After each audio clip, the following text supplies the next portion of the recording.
इस रामगुप्त का शक से युद्ध हो गया, शक राजाओं से। इस युद्ध में रामगुप्त को धोखे से शकों ने मार दी, बंदी बना लिया। और बंदी बना के रामगुप्त को बोले कि भाई अपनी वाइफ, रामगुप्त की वाइफ का नाम था ध्रुवा देवी, ध्रुवा देवी, अपनी वाइफ ध्रुवा देवी को लेते आओ मेरे पास, तो तुम्हें छोड़ दूंगा। रामगुप्त भी बोले यार बसंती तो बहुत आ जाएंगे, जान है तो जहान है।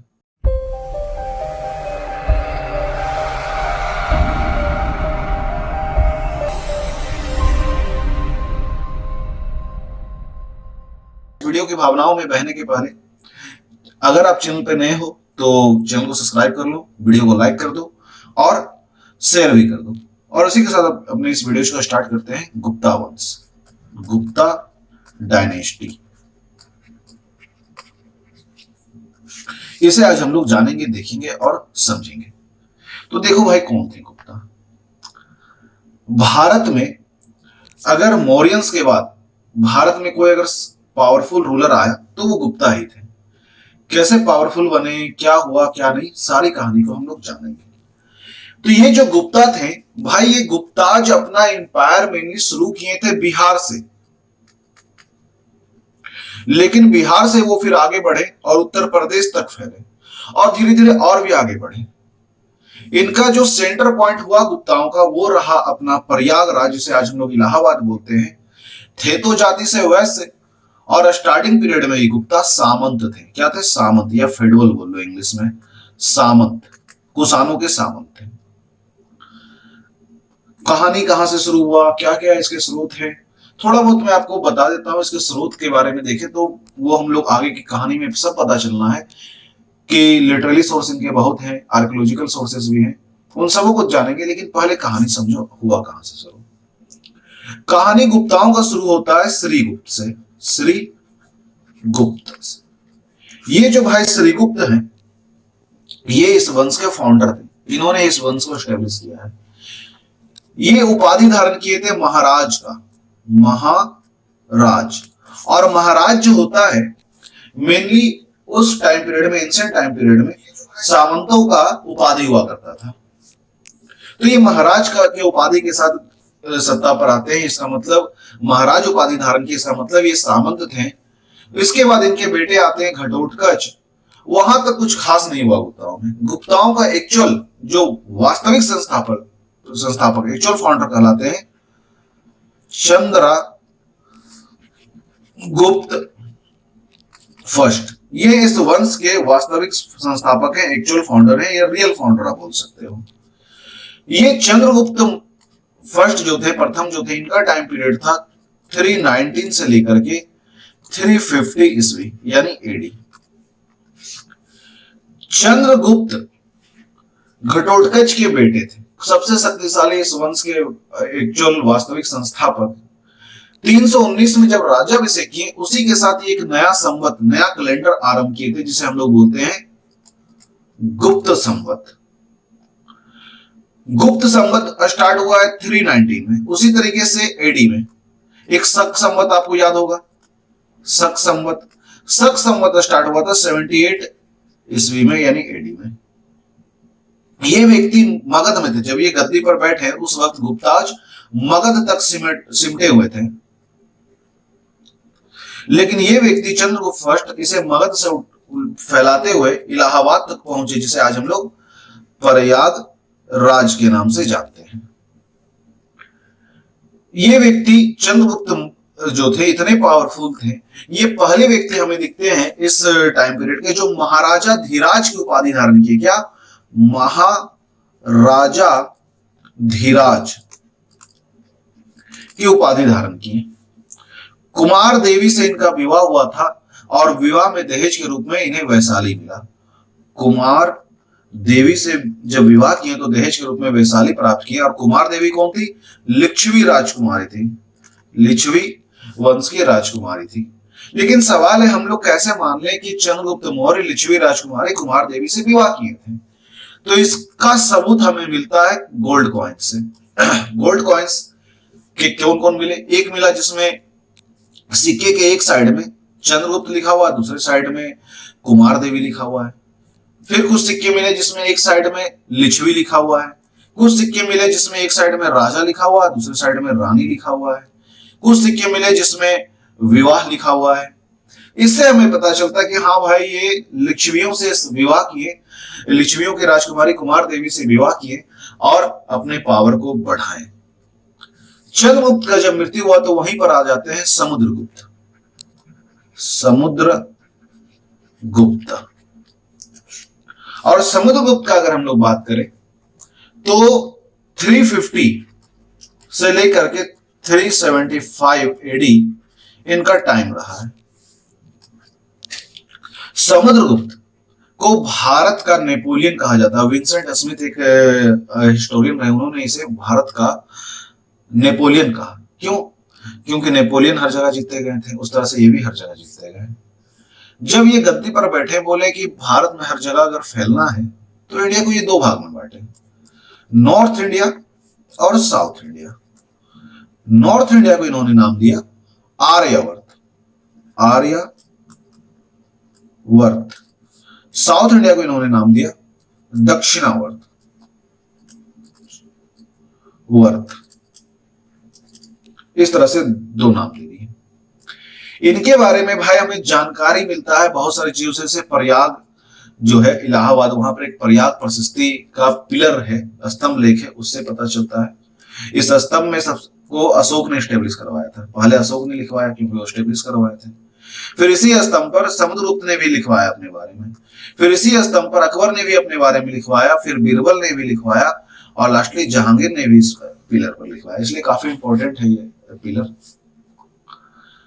अगर हम लोग इस प्रयाग प्रशस्ति, प्रयाग के स्तंभ का, पिलर्स का, अगर हम पिलर का बात करें तो एक्चुअली में जब अशोक बनवाए तो इसे कौशाम्बी में स्टेब्लिश कराए थे, कौशाम्बी में स्टेब्लिश कराए थे। लेकिन बाद में क्या हुआ, जो अकबर थे वो इस स्तंभ को इलाहाबाद लेके आ गए थे, इलाहाबाद लेके आ गए थे।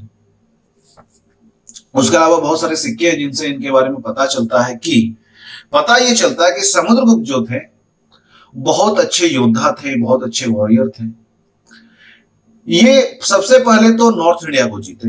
नॉर्थ इंडिया जीतने के बाद ये गए साउथ इंडिया, और साउथ इंडिया जीतने के लिए इन्होंने नीति लगाया था 3। पहला कहलाया ग्रहण यानी इक्लिप्स। इसमें क्या करते थे, अटैक कर देते थे और सामने वाला राजा हार जाता था, उसको कब्जा कर लेते थे। हारने के बाद अगर वो राजा माफी मांगे तो उसे मोक्ष देते थे, यानी मुक्त कर देते थे, फ्री कर देते थे। जाओ, आज से तुम स्वतंत्र हो, जाओ सिमरन जाओ, भाड़ में जाओ टाइप से। और लास्टली अगर वो बहुत अधिक रिक्वेस्ट किया कि अगर इन्हें दया आ गया तो अनुग्रह कर देते थे। अनुग्रह में क्या होता था कि उनका राज उन्हें एज इट इज रिटर्न कर देते थे, कुछ टैक्स बस फिक्स करके रिटर्न कर दिया करते थे। तो इस तरीके से ये इंटायर साउथ इंडिया को जीते। और किसी किताब में आपको मिलेगा कि पहले नॉर्थ इंडिया जीते फिर साउथ इंडिया, किसी किताब में मिलेगा पहले साउथ फिर नॉर्थ। वो तो विवाद का विषय है आज तक, लेकिन बस इतना जान लो कि ये इस तरीके से 3 फिलोसफी अपनाए थे। 3 फिलोसफी अपनाने के अलावा नॉर्थ इंडिया सबसे पहले जीते, तब ये साउथ गए। इसका हमें प्रमाण मिलता है कैसे, इनके नीतियों से। इनका एक नीति था जिसका नाम था राज्य परसबोधरन नीति। उसमें क्या करते थे, जहां पर है यानी मगध में है तो मगध के पहले आसपास इलाके में हमला करेंगे और अपना पावर बढ़ाएंगे। हो गया ये काम। उसके बाद क्या करेंगे, जो इनका बॉर्डर एरिया है, जैसे ये मगध है, ये और भी कुछ राज्य है, उसके अलावा मान लो ये बॉर्डर में कोई एरिया है, फिर उस बॉर्डर एरिया को जीतते थे। उसके बाद वो क्या किए, जनजातियों से, जो जंगलों में रहने वाले ट्राइबल्स लोग थे, किशन जैन, ट्राइबल से भी जाकर के ये रिलेशन जोड़े। उन्हें भी बोले कि ना भाई आप हमारे अधीन रहो, हम आपको प्रोटेक्शन देंगे, बदले में आप हमें जंगल से मिलने वाली चीजों में से कुछ जो है लगान के रूप में, टैक्स के रूप में दे देना। और इनका एक फिलोसफी था शादी, विवाह। शादी करो और वैवाहिक संबंध के माध्यम से राजनीतिक संबंध करो। ये थे भाई चंद्रगुप्त मौर्य। और पता चलता है कि हर बार जब भी कहीं पर युद्ध लड़े, जीतने के बाद ये एक अश्वमेध यज्ञ करवाते थे। और ये सब करके ये नॉर्थ में हिमालय से लेकर के साउथ में विंध्य पर्वत तक फैले। उस तरीके से ईस्ट में बे ऑफ बंगाल से लेकर के, यानी बांग्लादेश सब जीत गए थे, मालवा तक फैल चुके थे, यानी काफी बड़ा एरिया था। दूसरा, इनके बारे में यानी समुद्रगुप्त के बारे में और हमें क्या पता चलता है कि ये बहुत अच्छे पोएट थे, बहुत अच्छे सिंगर थे, म्यूजिशियन थे, लिटरेचर इन्हें बड़ा पसंद था, साहित्य बड़ा पसंद था। और ये अपने ही यानी इन्हीं के टाइम पीरियड में एक बौद्ध भिक्षु थे जिनका नाम था वसुबंध। वसुबंध, ये व्यक्ति वसुबंध को प्रोटेक्शन दिए थे, वो व्यक्ति हैं वसुबंध को प्रोटेक्शन देने वाले। इन्हीं सब कारणों से समुद्रगुप्त को परम भागवत का उपाधि दिया गया है, परम भागवत, क्योंकि ये सबों की रक्षा कर रहे थे, किसी भी धर्म से क्यों ना हो। अब कहानी आता है बड़ा इंटरेस्टिंग, और वो है चंद्रगुप्त सेकंड, जो कि 375 से लेकर के 415 एडी यानी ईस्वी तक रूल किए हैं। चंद्रगुप्त सेकंड के बारे में कहानी हमें पता चलता है देवी चंद्रगुप्तम से पता चलता है, और इसे लिखने वाले व्यक्ति का नाम है विशाखदत्त।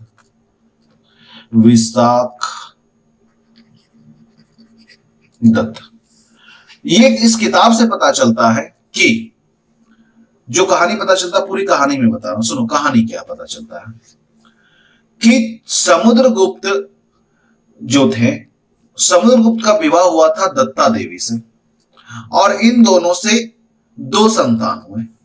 एक का नाम था रामगुप्त और दूसरा का नाम था चंद्रगुप्त। ये बड़े बेटे, चंद्रगुप्त छोटे बेटे।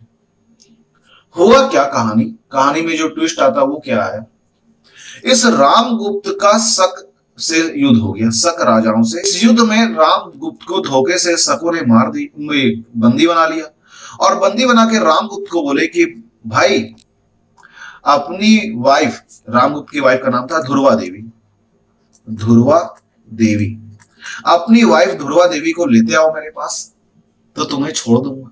रामगुप्त भी बोले यार बसंती तो बहुत आ जाएंगी, जान है तो जहान है। रामगुप्त क्या किए, अपनी वाइफ ध्रुवा देवी को ले गए शकों के पास। शक बड़े चालाक, रामगुप्त को मार दिए, ध्रुवा देवी को बंदी बना लिए। चंद्रगुप्त को यह बात पता चला। चंद्रगुप्त महिला का वेश लिया, और महिला का वेश लेकर के ये पहुंच जाते हैं किसके पास, शकों के पास। और शकों पर जाकर के, शकों को तो लगा महिला है, लेकिन ये तो थे चंद्रगुप्त। वहीं पर शक राजाओं को वहीं पर मार गिराते हैं, और ध्रुवा देवी को लेते आते हैं और ध्रुवा देवी से विवाह कर लेते हैं। और इसी कहानी को लिखा गया है देवी चंद्रगुप्तम में। ये जो चंद्रगुप्त है, इनके बारे में और हमें कहां से पता चल रहा है तो वो मैं बताता हूं। वेट ए मिनट, थोड़ा इसे इरेज कर लेने दो। इनके बारे में और हमें पता चल रहा है,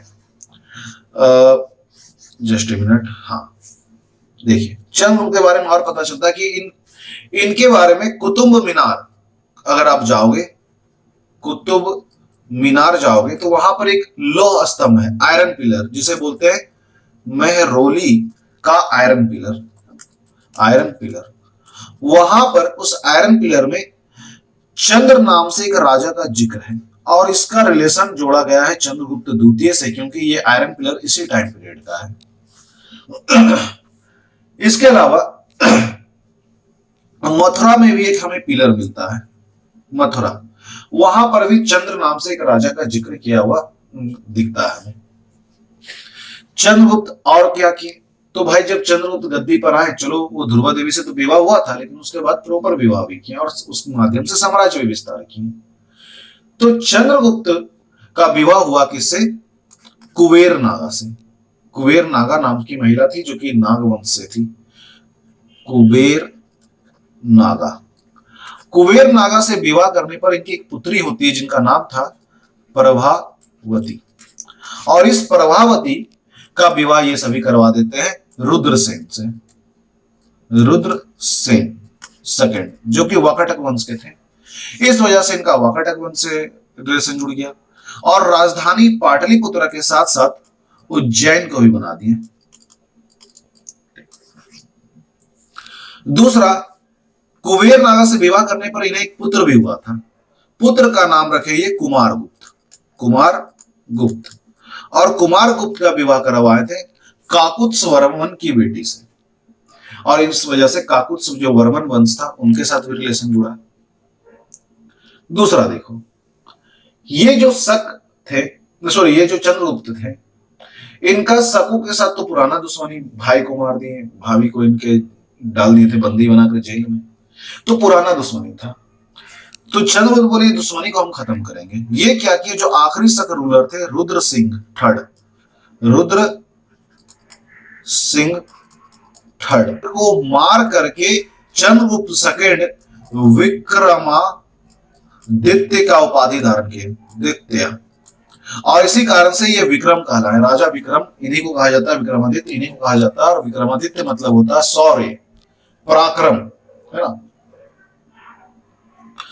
तो ये विक्रमादित्य का उपाधि धारण किए, और यही वो विक्रमादित्य हैं जिनके दरबार में वैताल रहता था, और जिस पर विक्रम वैताल नाम से एपिसोड आता था। कैसे, मैं आगे बताऊंगा, आगे देखो।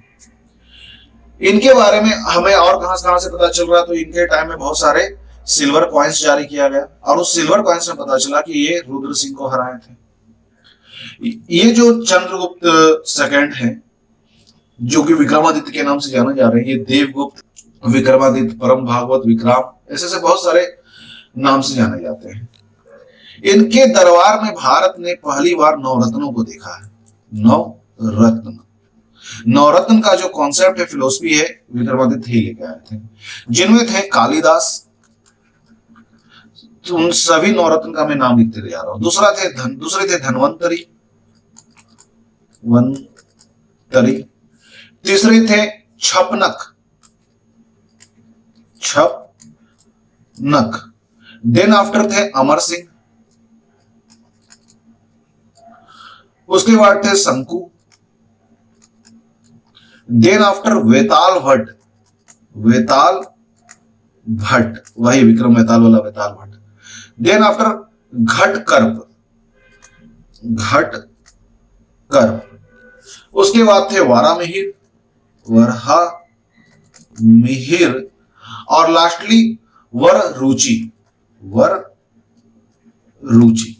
ये कुल मिलाकर 1 2 3 4 5 6 7 8 9 होते हैं। ये धन्वंतरी वो हैं जिनके नाम पर, जिनके लिए धनतेरस का पूजा होता है दिवाली के एक दिन पहले।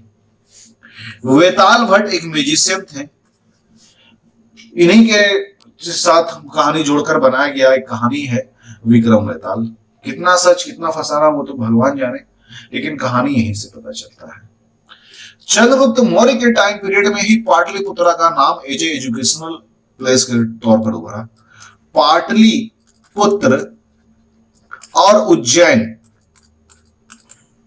उस वक्त का एजुकेशनल हब हुआ करता था, जैसे किसी समय तक्षशिला हुआ करता था, इनके टाइम में पाटलिपुत्र और उज्जैन बना इस तरीके का एक एजुकेशनल हब। फिर चंद्रगुप्त का टाइम पीरियड खत्म होता है और आ जाते हैं इस बार कुमारगुप्त।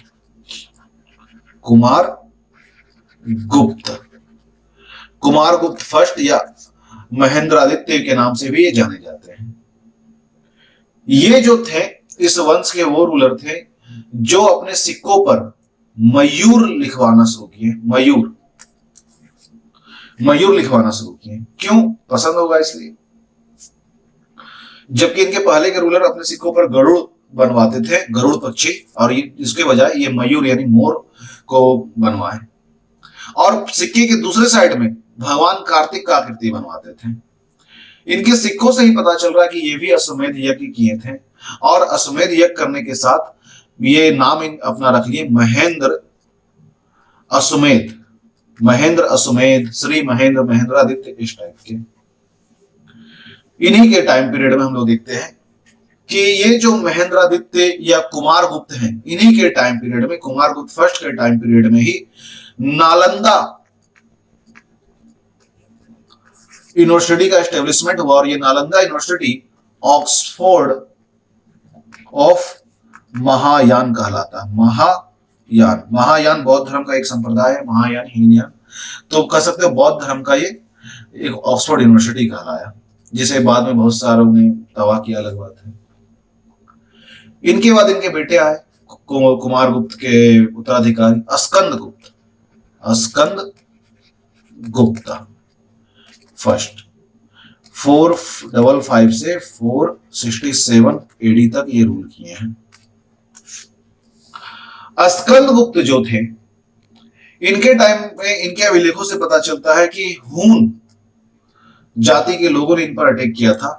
हूनों का आक्रमण हुआ था। हून कौन थे? विदेशी आक्रमणकारी थे, भारत पे रूल करना चाह रहे थे, उनका अटैक होता है। तो ये तो थे भाई रूलर, लेकिन हमें इनके साथ साथ जानना जो जरूरी है वो है एडमिनिस्ट्रेशन। एडमिनिस्ट्रेशन इनका कैसा था? तो इनकी राजधानी का नाम था पाटलिपुत्र, पाटलिपुत्र। दूसरा, इनके टाइम पीरियड में अगर देखा जाए तो ये सामंती व्यवस्था कुछ था लेकिन कुछ खास नहीं था, इसलिए सामंती व्यवस्था का जिक्र कुछ खास इनके टाइम में नहीं मिलेगा। अश्वमेध यज्ञ करवाया करते थे। अपने एडमिनिस्ट्रेशन को, अपने पूरे साम्राज्य को छोटे छोटे पार्ट्स में ये बांट रखे थे इजली रूल करने के लिए, और सेंट्रल गवर्नमेंट से विलेज तक प्रशासन का, एडमिनिस्ट्रेशन का कोई ना कोई इकाई हुआ करता था। यानी कुल मिलाकर अगर देखा जाए तो गुप्ताओं का जो टाइम पीरियड रहा वो काफी बेहतरीन था। जिस तरह का ये बिजनेस कर रहे थे, गोल्ड कॉइन्स इतना अधिक ला रहे थे, ये वैदिक धर्म को आगे बढ़ाए, नो डाउट संस्कृत को आगे बढ़ाने की कोशिश की, जो कि इनके पहले से ही चला आ रहा था, मौर्यों के बाद पुष्यमित्र सुंग से ही शुरू हो चुका था।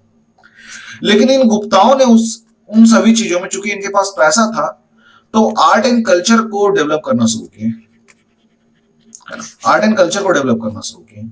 और इस वजह से चूंकि ये आर्ट एंड कल्चर डेवलप किए तो समाज में बहुत अधिक पैसा आया, रोटेशन ऑफ मनी हुआ, और इस कारण से गुप्ताओं के टाइम पीरियड में कह सकते हो अगर जीडीपी मेजर किया जाता तो काफी बेहतरीन ही रहा। क्योंकि आप देख रहे हैं crash course of Indian history, जिसमें ये आपका टोटल मैंने गुप्ताओं के बारे में बताया।